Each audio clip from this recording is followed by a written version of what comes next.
I am an adult who's gonna wait patiently for this dog to stop barking.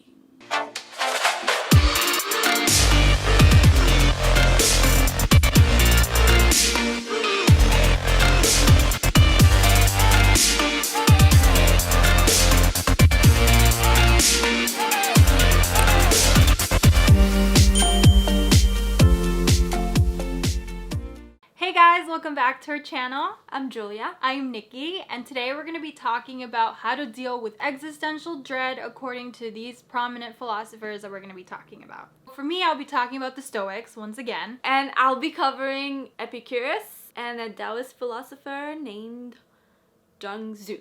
I really hope that's how it's pronounced. Yeah, Yes. and I'm not Asian enough to correct her. I have no idea how to pronounce that name. So I think it's fair to say both Nikki and I are pretty scared of time. Yesterday we were both 21, we just met, we were horrible at communicating with each other. Oh yeah. I really hated her at the beginning, and I thought she was bi. context, she thought I was bi because I wanted a close friendship, because my whole life I've only had very close girl friendships. She like was a just lot of girls. way too emotional for me, and it freaked me out. She didn't know how to have girlfriends. Like, she Yeah. was completely clueless. She's only ever had boyfriends. Anyway, fast forward and suddenly we're in a pandemic. We're making YouTube videos about existential dread. Yep. And we're like sisters. So yeah, I hope you enjoy this very detailed account of how you should deal with being very scared of death. So the first philosopher I'm going to be talking about is Epicurus.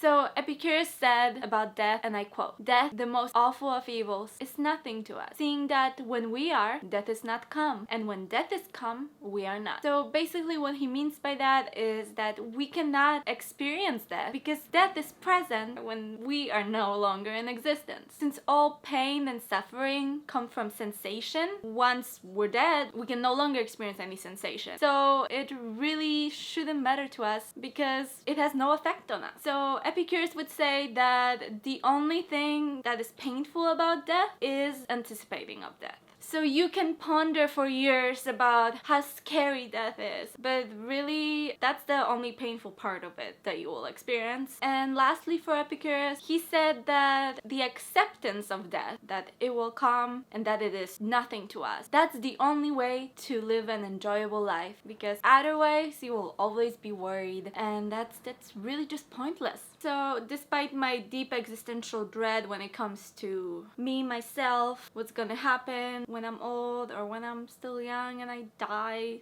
you might be like me where you worry even more about other people dying. If you're anything like me, then that's a big concern for you too. And here comes in the Taoist philosopher Zhu. I hope I said that correctly. I apologize if I didn't. So there is a proverb about Zhu, and this proverb/anecdote go like this. Soon after Zhu's wife died, one of his dear friends was walking by and saw Zhu on the ground drumming and singing joyfully.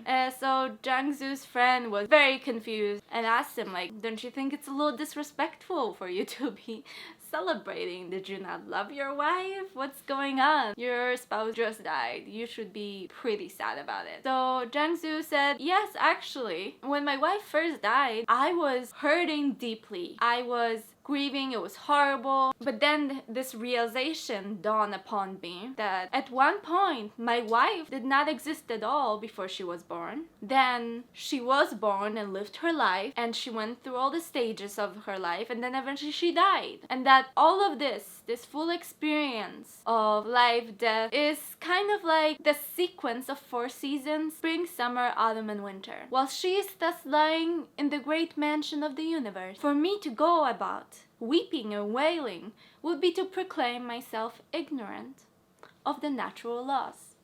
Therefore, I stopped." In his mind, Zhuangzi, it is simply the cycle of nature that cannot be stopped. And we would probably be much wiser if we just celebrated death like we celebrate birthdays or anniversaries. And therefore, you shouldn't get too depressed about people in your life dying. It's easier to say than to actually do. And I'm sure most of us wouldn't be able to do that when someone dear to us dies. Like I said, other people dying is a big issue for me.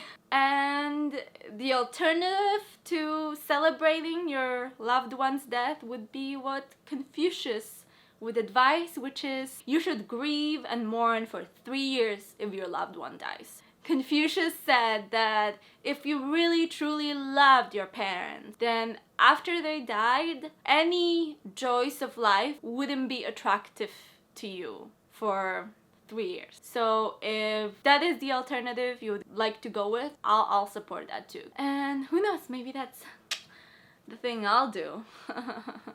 I don't want anyone to die. So I'm going to keep this short and simple, given that Julia mentioned Epicurean. Epicureanism actually influenced Stoicism. So when it comes to issues like death and fear of death or dealing with death, they will have similarities. So I'm going to keep this pretty short. So basically, there are 3 reasons that the Stoics say that you shouldn't fear death. The first one is that death is external. Given that death is external, it means that you can't control it. And so the Stoics say only care about the things that you can control. Things that you can't control are out of your hands, so you really can't worry about it. You can kick and scream all you want about death, but it's still going to happen. It's still going to come for you, just like how it's going to come for me. Again, when things are external, the Stoics say, don't worry about it. You can worry about it, but it'll just be a waste of time. I mean, you can definitely take steps to lengthen your life, eat healthier, work out, and meditate, but no matter what, it's going to happen. So act accordingly. The second reason as to why the Stoics believe that you shouldn't fear death is that it's only going to happen once. So whatever reservations you have about death, you're only going to experience it once. I mean, if it's pain that you're worried about, you're only going to be experiencing it once. And also, you don't feel pain when you're dead because there are no more sensations in your body when you're dead. So you can no longer feel pain. You can only feel pain as you're dying. So it's not death that you're afraid of. It's pain as you're dying. But just so you know, that's not always going to be the case. But I do sympathize with you if that is your fear, because I also don't want to die in pain. I want to die peacefully. And the third reason as to why the Stoics believe that you shouldn't fear death is because we've technically already been there. We were once non-existent before we were born. So logically, it makes sense. I don't know if that makes anybody feel better, but it makes me feel better because it just means that I've experienced non-existence already. So there was a time when I didn't exist, and there will also be a time where I won't exist. The Stoics also say that you should think about death on a daily basis, and it's definitely not to torture yourself. For me, thinking about death on a daily basis has actually made me into a better person. It's helped me cut through the BS where I don't like talking about superficial stuff. I prefer to be much more straightforward because I don't want to waste my time, because I only have a very limited time on Earth. Thinking about death on a daily basis, I think what the Stoics are trying to accomplish there is so that you remain grounded and humble and not be so attached to the external things. Lastly, I wanted to debunk this misconception of what being a Stoic is like. It's not to be unemotional or cold or to suppress your emotions. It's nothing like that. Suppressing your emotions is pretty unhealthy. It's also not a way to live virtuously. So what the Stoics actually say about emotions is that it's okay for you to have them. It's okay for you to feel them. Just make sure that they don't overwhelm you, and that you should always use reason to make decisions and not based on your emotions. But yeah, of course you can make mistakes in every situation. But later on, obviously, think back about that situation and how you could have handled it. And then hope for the best next time, because that's really what anybody can do. But yeah. Okay.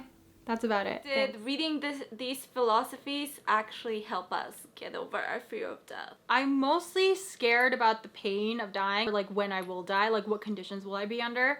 Like that's what I'm afraid of. Yeah, I feel similarly to Nikki, where the more I have read over the years on the topic, the more at ease I've been feeling about me actually being dead or dying and being gone forever. Or not, because we might reincarnate. You don't know. Or this could all be a simulation. But overall, when it comes to death, I think I'm still like a little scared of people in my life dying, because I think there's probably nothing more sad than being left behind. I mean, of course, it'll be extremely painful, but I would rather have me feel the pain of their loss rather than have them feel the pain of my loss. So, in a way, by you being left behind, you're sparing them the pain of you dying before them. Yes, and them being in pain.